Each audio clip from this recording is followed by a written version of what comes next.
chilling voice tells our hero, "Your childhood was taken from you, but you never let it break you." And just like that, it's here. Yeah, that final emotional call to arms has dropped. This is our last official look at the Stranger Things finale. A 2-hour spectacle that, I mean, it's either going to be the greatest thing we've ever seen on television or a massive disappointment, depending on who you ask. And people are asking, they are debating every right, day. totally. We've gone through just a mountain of fresh reaction videos, deep dive threads, fan comments. It's all out there. And what we found is this really complex mix of intense excitement, but also this deep fear of loss.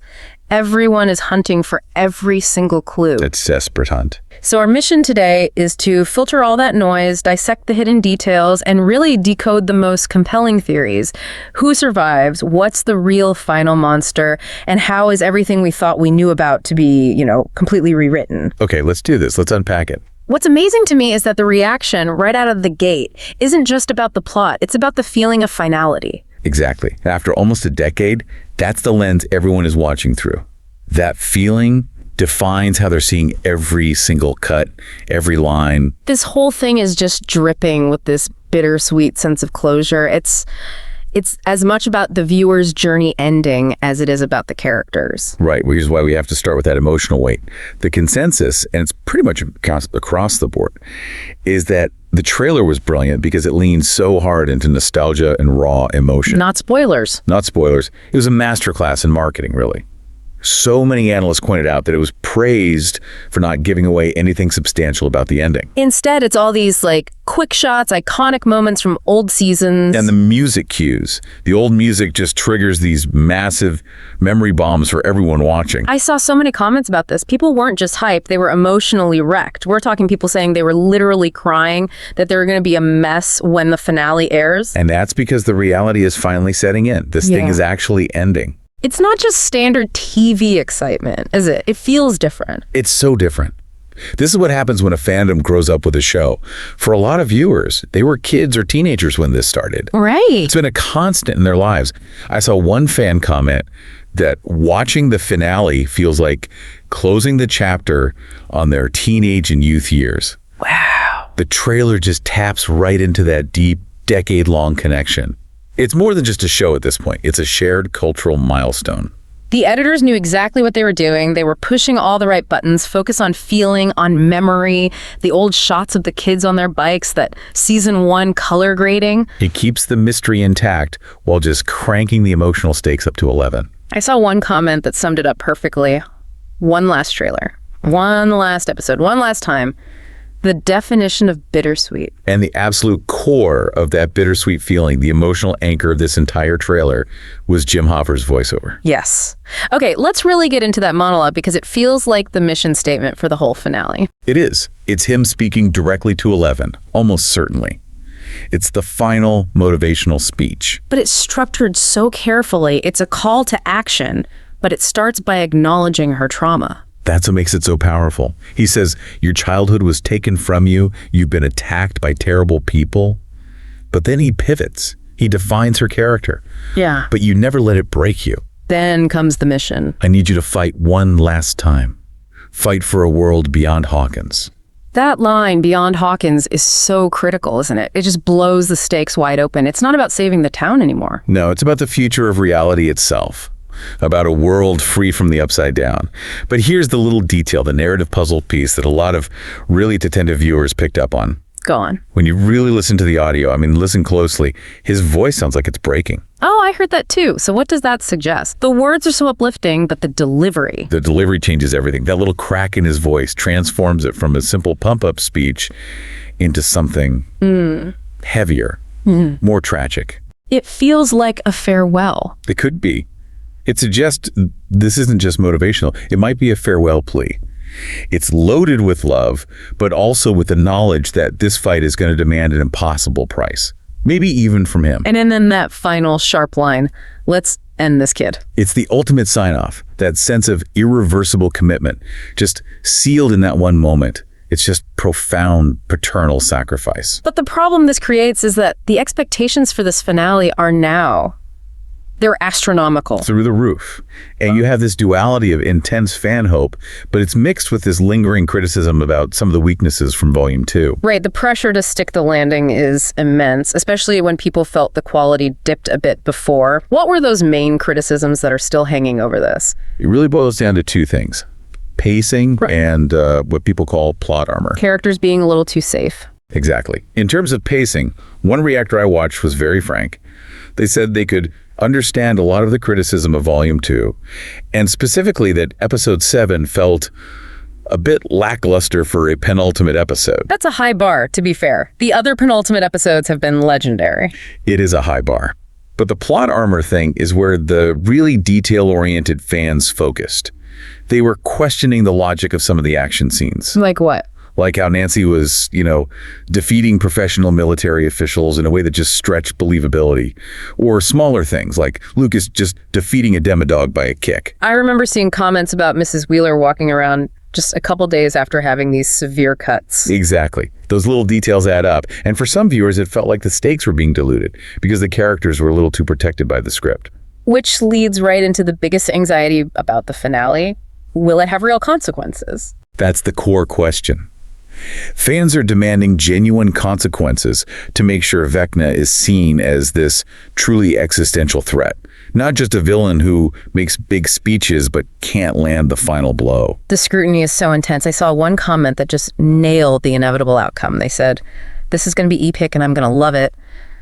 But half of the internet is going to be complaining about how bad it was on Thursday morning. That's just the cost of having a show this big, isn't it? The expectations are so varied, someone's going to be disappointed. Yeah, you can't please everyone. Which brings us perfectly to the single most terrifying shot in the trailer. The one that signals they are not playing it safe anymore. The visual that launched the Death Watch. That's the one. Oh man, that shot of Dustin, he's screaming, he's crying in this just uncontrollable way, and he's being held back by a soldier or some military guy. The immediate analysis from everyone was that the pain on his face is pure loss. It's not fear. No. It's an absolute emotional breakdown that we've never seen in the character before. It's just raw existential grief. For Dustin, who is always the resilient one, the comic relief, to see him broken like that, it's a visual promise that someone is gone. For good. It's the show telling the audience, okay, you wanted stakes, here they are. Yeah. So the billion-dollar question is, whose loss is big enough to cause that reaction? And the internet seems to have a very clear answer. The theory that just exploded immediately because of their bond points directly at Steve Harrington. The big brother sacrifice. That's what we're calling it. And it resonates so deeply because of their connection. Steve is Dustin's big brother, his mentor, his protector. He was the one who was always there. Always there. That relationship is one of the core emotional pillars of the entire show. For Dustin to react with that kind of primal grief, the loss has to be that personal, that formative. The sheer brutality of killing Steve, especially after Dustin just lost Eddie Munson. It's exactly the kind of move the writers would make to just maximize the emotional damage and really establish that no one is safe. And the fans are not taking this possibility lightly. I saw the comments, the memes. The threats. The threats, yeah. The classic, if Steve dies, Netflix dies. It's funny, but it's also, not really a joke. No, it genuinely captures the devotion people have for a character who had one of the best redemption arcs in modern TV. He went from being this total jerk to the selfless protector of the entire group. Losing him now would be absolutely devastating. But let me push back on that for a second. Okay. If they want to deliver a really shocking, brutal blow, isn't killing Steve the most obvious move? That is the strongest counter-argument. They've been teasing it for seasons. The marketing is focusing so heavily on his potential death. One reactor said the writers are faking us out. Doesn't the predictability kind of cheapen it? It could. If the audience sees it coming a mile away, the impact is definitely lessened. The writers might pivot to someone whose death would be less predictable, but just as catastrophic. So if not Steve, who is Dustin screaming for, the loss has to be just as heavy. Well, the other major candidates for death in general are out there. 11 is the most popular choice for a final sacrifice, but that would probably be at the climax, not something Dustin witnesses in the field like this. Okay, so who else? Will Byers is a huge one. He's seen as the bridge between worlds. His death could be the only way to permanently close the gate. That would hit the core group hard. It would. But would it cause that specific big brother grief from Dustin? Maybe not. Then you have Nancy or Jonathan or even a parent like Joyce or Hopper. But sticking to that scene, with the soldier holding him back, what are the specific alternative theories for that moment? Two main ones. First, the location. It could be a reaction to a huge explosion we see near the WSK radio tower. And Steve could be there? Steve could be there, but it could also claim an unexpected secondary character. The second theory is way less popular, but very specific, Lay it on me. that Dustin is yelling at the desk of Mr. Clark. The science teacher. Wow. I know, it's a deep cut. But it would be the loss of another mentor figure, someone who represents the purity of their early scientific adventures. It would hit Dustin's core identity. That would be a different kind of brutal. Let's clarify the setting of that scene, though. I saw a comment about the Max. What is that? The Maquis is likely the military area of containment zone, basically the fortified perimeter the government has set up. If it happens there, outside the main battle, it might suggest the death wasn't caused by a monster. But maybe by military crossfire or something like that? Right. But again, the sheer intensity of Dustin's grief makes it so hard to believe it's anyone but a core central character. The writers are in a tough spot.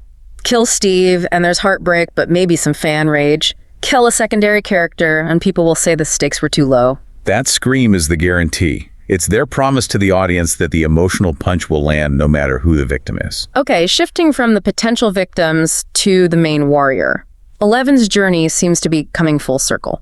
Absolutely. The trailer gives us this hugely significant visual. 11 returning to a sensory deprivation tank. And not just any tank. Not just any tank. It looks like the same one from Hawkins' lab. Ground Zero, the place where this all began. So this is more than just a symbolic trip down memory lane. Is this a strategic move? It has to be. Yeah. The analysis I saw defined the tank as representing isolation, sacrifice, and absolute control. The idea is she needs to get back to that primal state. Yeah. Strip away all the noise and distractions. To find a deeper level of power. Exactly. If Vecna has truly fused with the Mind Flayer, and the Mind Flayer is a bridge to something even worse, she needs a level of focus she hasn't had since she was just a test subject. It's like she's saying she's willing to lose everything one last time to win. It is her final act of sacrifice, shedding all her attachments for ultimate power. And the scene that sets this up, the plea from Mike, is just heartbreaking. The dialogue there is so intimate. He's encouraging her, telling her that this nightmare will finally end. It's more than just support. The sources are reading it as Mike's plea loaded with love, faith, and farewell. He knows she might not come back from this. The look on his face says it all. They both know the stakes. And it raises the most painful question for the audience. Is this her ultimate sacrifice or an ultimate goodbye? A separation, not necessarily a death. Could be. But wouldn't her death be the ultimate narrative payoff? Especially if they're already killing a character like Steve. The hero's sacrifice feels like the logical end for her arc. It is the most emotionally satisfying route for sure, but there's this persistent alternative theory out there, a kind of narrative loophole. You're talking about bringing back Kali, aren't you? 8. I am. It's a deep cut from season 2, I know, but it serves a very specific purpose in this theory. Her power is creating illusions. Realistic illusions. Yeah. The idea is that Kali comes back and creates an illusion of 11's death, an illusion so powerful it fools the military, maybe even Vecna himself. So it's a fake out. Doesn't that just completely cheapen the emotional weight of a sacrifice? That is the big question, and fans are divided. On one hand, it would allow Elle to finally have a peaceful life. The theory even mentioned her going to Iceland or somewhere remote. And it would redeem Kali's character, give her a purpose. Right. But you're spot on. On the other hand, if the cost of saving the world is fake, it lessens the impact of every real sacrifice made before it. It's an elegant solution, but maybe not the most dramatic one. But you have to remember, it would solve a major loose end. How can 11 ever truly be free? The government would stop hunting her if they thought she was gone. True. To understand that sacrifice, though, we have to understand the villain's final plan. And the Duffers have been very clear about where the focus is. This is where the whole mythology of the show gets snapped into focus. The Duffer brothers have said the central axis of the finale is Henry Creel's story Vecna and his direct connection to the Mind Flayer. And they promise this will completely rewrite our perception of everything we thought we knew about the Upside Down. That's a huge claim. It's massive. It suggests the history we've been given is incomplete. The key new piece of information is that the Mind Flayer isn't just the Upside Down, it's the abyss, a bridge to a far more chaotic dimension. Some people are calling it Dimension X. Right, so the Mind Flayer is the gateway entity, and Henry is the conscious mind that found it and learned how to harness it. The Upside Down is just the shadow dimension stuck between our world and that chaotic one. And Vecna's plan is to merge all three. Which is why he looks so different in the trailer. We see him with this monumental, almost divine appearance. He's transcended his physical form. He's fused with the Mind Flayer. That's the theory. He's no longer separate from it. He's acting as its conscious core, using its power, but with all of Henry Creel's strategic human malice. So what's the end game? It's not just about Hawkins anymore. No. His plan seems to be to awaken a supreme entity from Dimension X. He's trying to trigger a full-on apocalyptic merger, and he might not even care if he can control what comes through. But before we get to that supreme entity, there is a question that keeps coming up, tying this cosmic horror back to small-town life. Henry's connection to Joyce Byers. Yes, we saw that flashback. He was at Hawkins High when she was there. It feels too specific to be a throwaway detail. And according to reports, the Broadway show, The First Shadow, gives us the context. It explores Henry's unhappy, isolated high school life. Joyce, Hopper, all the parents. They were the popular kids. They represented the normal world that rejected him. So his villain origin story isn't just supernatural, it's rooted in mundane high school trauma. That's what grounds it. He didn't just hate humanity in the abstract. He hated the normalcy that people like Joyce and Hopper represented. And that resentment fueled his search for something powerful enough to burn it all down. This brings up that really controversial debate, the redemptive angle. Can Henry Creel be redeemed? Or at least humanized. There's a push for some level of humanization, yeah. And there's a specific theory about how it could happen. Through Holly Wheeler, Mike's little sister. Right. The idea is that she, with her child's innocence, can see the fractured humanity still inside him, sort of like how Eleven reached Billy through his memories. So the goal isn't to forgive him, but to understand why he became what he is right before the end. Exactly. A moment of understanding, not a full redemption. But the fan pushback on this is huge. I can imagine. Most fans do not want a full-on redemption arc. They feel it would just negate his status as this terrifying villain. They're okay with a sympathetic angle, but he has to remain the bad guy. The trauma explains the origin, but it doesn't excuse the evil. That's the bottom line. Okay, moving from his internal state to the external consequences. The trailer shows a full-blown apocalypse. The visuals are undeniable. The sky is turning this blood-like, completely reddish color. That's not just mood lighting. It's an image of corruption, invasion, and an irreversible breaking point. Reality itself is being overwritten. The barriers are collapsing. The worlds are merging just like he planned. And there's that one shot of the WSK radio tower. Yeah, it's getting swallowed by one of the rifts. It anchors the apocalypse in a familiar place. It shows the end is here, consuming the town we know. And in those red clouds, there is an image that has launched 1,000 Reddit threads. The dragon silhouette. Yes. Is it a dragon? What are people seeing? It's this terrifying, colossal shape. Many, many fans are convinced it is the unmistakable silhouette of a dragon-shaped head. If that's true, what does it mean? It confirms the theory that the true final villain isn't Vecna.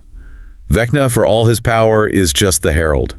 He's the pawn opening the door for a cosmic-scale threat. We'd be moving from a human-turned monster to a full-on Lovecraftian entity. A true primordial evil. And it connects everything back to the show's foundation, Dungeons and Dragons. But not everyone is convinced it's a dragon, right? We have to be fair here. Not at all. Some think it's just a massive face of the Mind Flayer. Others are more skeptical and think it's just a big rock or floating debris. People are seeing what they want to see. Maybe. But the dragon theory holds the most narrative weight, especially when you dig into the D&D lore. Let's do that, because there's this incredible theory connecting the final monster directly to the boys' very first D&D game. This is one of my favorite theories. The idea is that the Mind Flayer knows D&D rules because it literally learned them from the kids. Okay, simplify that. How does that work? Think of the Mind Flayer as this consuming consciousness. When Henry first made contact, he was the bridge. Through him, the Mind Flayer could access the kids' shared mental landscape. And what did it find there? Hours and hours of them playing D&D in the basement. Exactly. It saw their game, and it used their imagination as a blueprint. It took the Demogorgons, the Demodogs, all of it, right out of their game and made them real. So the kids weren't just naming the monsters. They were accidentally designing them. They were the unwitting architects of their own horror. And the most explosive detail from that first game, The Thessal Hydra. the Thessal Hydra. The final monster Will killed with a fireball in season 1. The theory is that this is the physical form of the supreme entity, the dragon in the clouds. That would be perfect thematic symmetry. The final monster of the show is the final monster from their first game. And there are smaller details too. In that same game, they mentioned a lost knight and a proud princess. Which could be foreshadowing roles for the main characters in the final fight. Will as the lost knight, maybe? Nancy as the proud princess? It all lines up, even the set design. They mentioned weird flowers in the cave in the game, and those same flowers have apparently shown up in designs for the Upside Down. It's all connected. Let's shift from the cosmic lore to the human level. The supporting cast, the hidden clues. Starting with Hopper. Hopper's reaction in the trailer is so strange. He looks around in complete bewilderment and visible worry. This is a guy who has faced down everything. Demogorgons, Russians. He doesn't get paralyzed by fear. Right, so this isn't a fighting expression. It's a look of dawning horror. It suggests he's just realized something so terribly wrong has happened that even he is frozen. The rules have just changed. And the eagle-eyed fans, of course, caught why. The freeze-frame champions. They caught the crucial detail right at that moment. At timestamp 1.10, 1.1, you can see Vecna. He is creeping up behind Hopper. It's so fast you can easily miss it. Which confirms their meeting is about to happen, and it explains Hopper's look. He's seeing Vecna's new monumental form up close for the first time. It sets up one of the most anticipated one-on-one showdowns of the entire finale. Henry, whose trauma is linked to Joyce's past, finally facing Hopper, her partner, and Eleven's father. Perfect. Okay, to wrap this up, let's hit the last few loose threads and major theories. First, Will Byers. The bridge theory. It's so persistent and so tragic. The idea that because the Upside Down froze when he disappeared, he is the anchor holding it all together. And his sacrifice might be the only way to sever that connection for good. It would be narratively powerful, but so cruel after everything he's been through. Fans are hoping his story ends with him finding peace, not just being used as a sacrificial key. What about forgotten characters making a return? Terry Ives, Eleven's mother. Who is catatonic but has her own psychic powers. The theory is the writers wouldn't just leave her story hanging.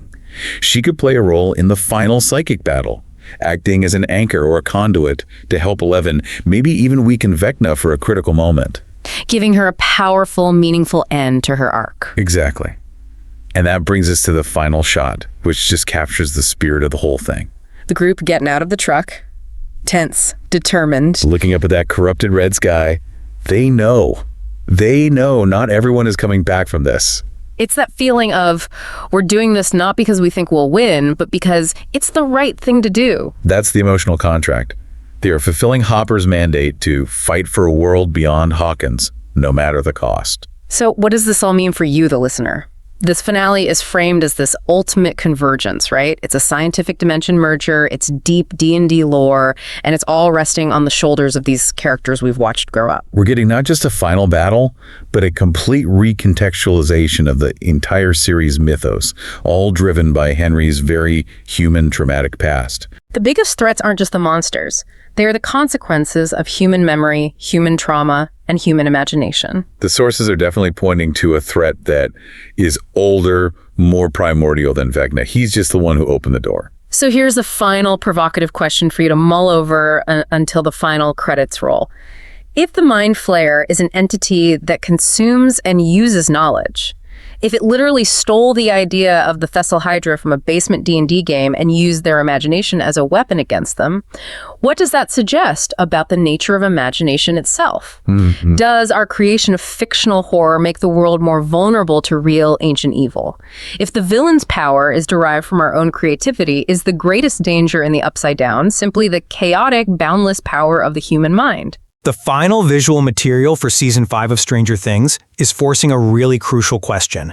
As the barrier between our world and the Upside Down collapses, is the climactic conflict truly about defeating Vecna, the human antagonist, Henry 001, or is he just a herald for something greater, something ancient and supreme that's about to be revealed? Welcome to the debate. And yeah, this isn't a simple question of power levels. It's really about the true nature of the evil that defines the series' entire mythology. We have to decide if the story, in the end, privileges human villainy or a kind of cosmic horror. And I'll be arguing that Henry Creel's story, which is so complex and central, is the definitive axis of the finale. His defeat is the absolute narrative climax we've been building toward for 4 seasons. He is the end boss. And I'm going to maintain that the visual evidence, particularly the just overwhelming scale of the apocalypse we're seeing, it points to a primordial entity that fundamentally supersedes Vecna. He might be the most powerful pawn, sure, but he is not the master of the chaos he's unleashed. Okay, so the strength of my position, it really rests on the explicit narrative roadmap the creators themselves laid out. They stated, pretty unequivocally, that the, quote, central axis of everything will revolve around Henry's story and his direct connection to the Mind Flayer. They even called these the most shocking and decisive revelations in the entire series. So, this isn't just a hint. It's a foundational commitment. It frames the entire finale as the resolution of a very personal character arc, not some last-minute shift to an unrelated threat. And we see this visually. It's reinforced in the trailer. Vecna is shown with what they call a monumental, almost divine appearance. We are literally being shown Henry achieving his final ultimate form, a successful transcendence. This suggests mastery. He's making his final controlling move as the Mind Flayer's consciousness. And on top of all that, the emotional weight of the finale, it centers squarely on Eleven confronting the person who stole her childhood. Hopper's speech, let's end this kid, and fighting for a world beyond Hawkins, that's the emotional engine. It confirms that conflict is personal, and it has to culminate in resolving that Henry-Eleven dynamic to finish the story properly. I absolutely concede that the emotional core rests on Henry and Eleven. The personal stakes are undeniable, I'm not arguing that. But what if that emotional climax is the trigger for the universal threat, not the threat itself? I see why you're emphasizing Henry's human tragedy, and that intimate arc with Eleven is powerful. But let me offer a different perspective based on just the sheer unmanageable scale of what we're seeing. The apocalyptic visuals, they suggest Vecna is a lieutenant, a very powerful one, but he can't be the apex predator. Just look at the destruction. The sky is turning completely reddish, a classic signifier of dimensional contamination, and the barriers between worlds are collapsing everywhere. This scope, it implies something beyond Vecna's ability to control, maybe even beyond his own conscious design. And this is confirmed, I think, by that chilling silhouette in the clouds. It's an undeniably dragon-shaped head. This image, it just so strongly reinforces the theory of some ancestral entity, probably inspired by Dungeons and Dragons, something like the Thessal Hydra. An entity like that would elevate the conflict to a scale never seen before. And it would confirm Vecna is merely the herald of something infinitely worse. Eleven going back into the tank, that crucial moment of isolation, that suggests she needs to find something deeper than Henry Creel. She's seeking the true enemy hiding behind it all. Okay, so let's focus on that visual evidence then. The monumental Vecna and the red sky. Because I believe the imagery actually supports subordination, but in the opposite direction. When the trailer shows Vecna with that monumental appearance, fused with the Mind Flayer, that visual language signals his mastery, not his enslavement. Vecna isn't just setting up the board here. He is the conscious core of the evil. Think about how the source material describes the Mind Flayer. It's amorphous, right? An alien energy or material. Henry's fusion with it, that's the final stage of its power. But it is now being entirely channeled through Henry's sophisticated, conscious, and highly motivated mind. He is imposing order on that chaos. His plan is to merge the worlds, and the red sky is the symbol of him succeeding. The Mind Flayer is now Vecna's power source, sure, a conduit of raw power, but Henry's intelligence is will. They're the controllers. If the Mind Flayer were the true master, why would it need a human host's memories to structure its attacks? Demogorgons, Vecna himself. Henry provided the blueprints and the malice. That's an interesting point. The idea that Henry's consciousness is sophisticated enough to contain and command this cosmic force. But I would frame that relationship very differently. Vecna appearing monumental might simply mean he has successfully activated the greater power that resides in the abyss, not that he controls it. We know the Mind Flayer is this alien energy that's fundamentally non-sentient, or at least operates on a level that's totally chaotic and alien to us. It just needs a living source for manifestation, and it's treated every host like a puppet, from its subtle corruption of will to its high-level use of Henry now. Henry is just the most powerful version of that host. He's lending his intellect and his psychic abilities to this raw energy. The idea that Vecna's final move involves awakening something so destructive that it could, escape his own control is really compelling. A human consciousness, even one as powerful as Henry's, I just don't think it can logically encapsulate the cosmic scope of this final devastation. That's why that dragon silhouette is there. It's a terrifying escalation beyond what a human, even Henry Creel, can possibly be. I'm just not convinced by that because it risks rendering the entire intricate 4-season development of the villain kinda useless. The narrative promise from the showrunners is crucial here. The finale will completely rewrite our perception of the Upside Down by finally understanding the true origin of evil through Henry's story.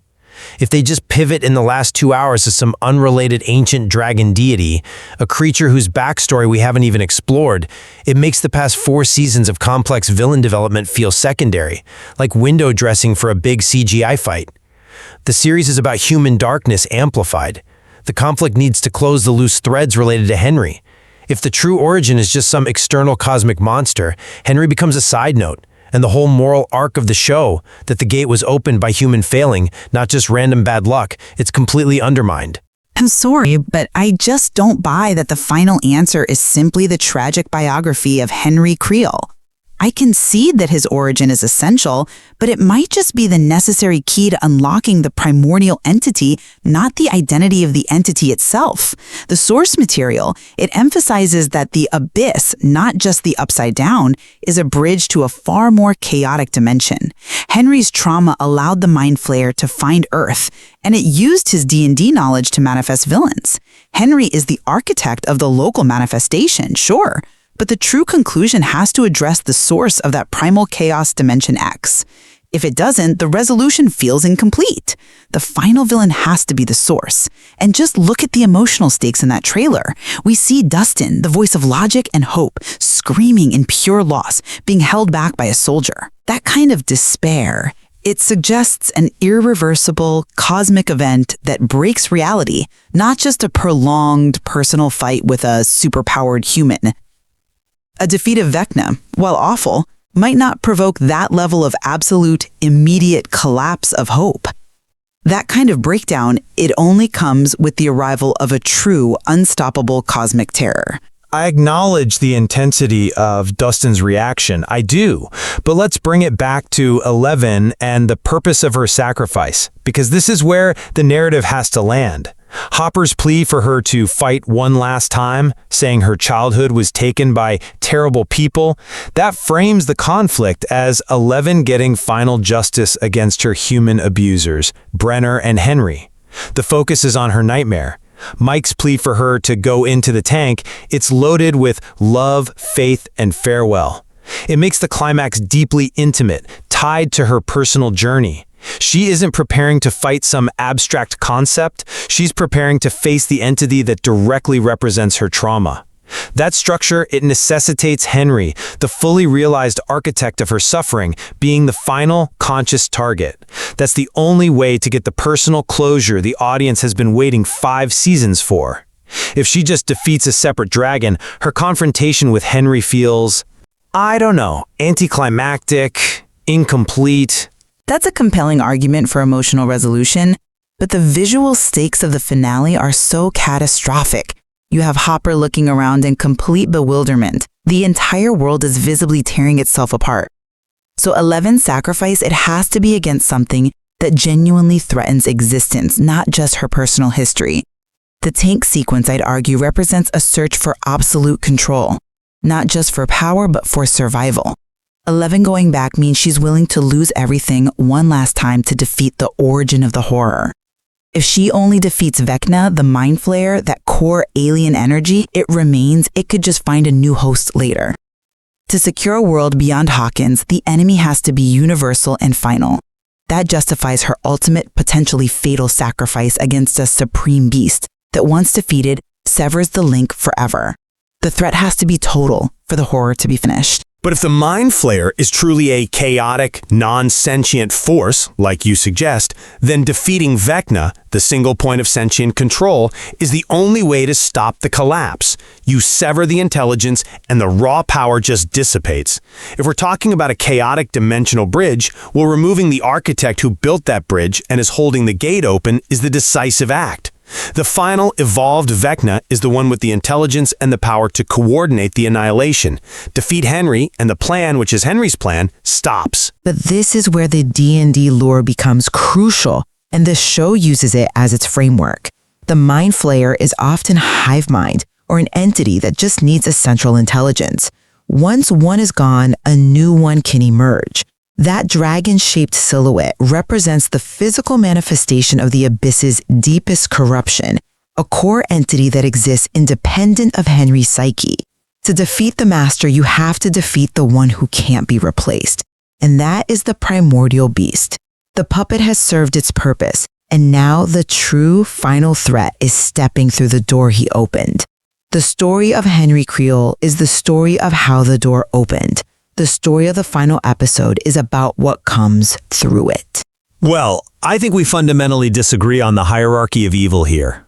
But that tension is exactly what makes the finale so compelling.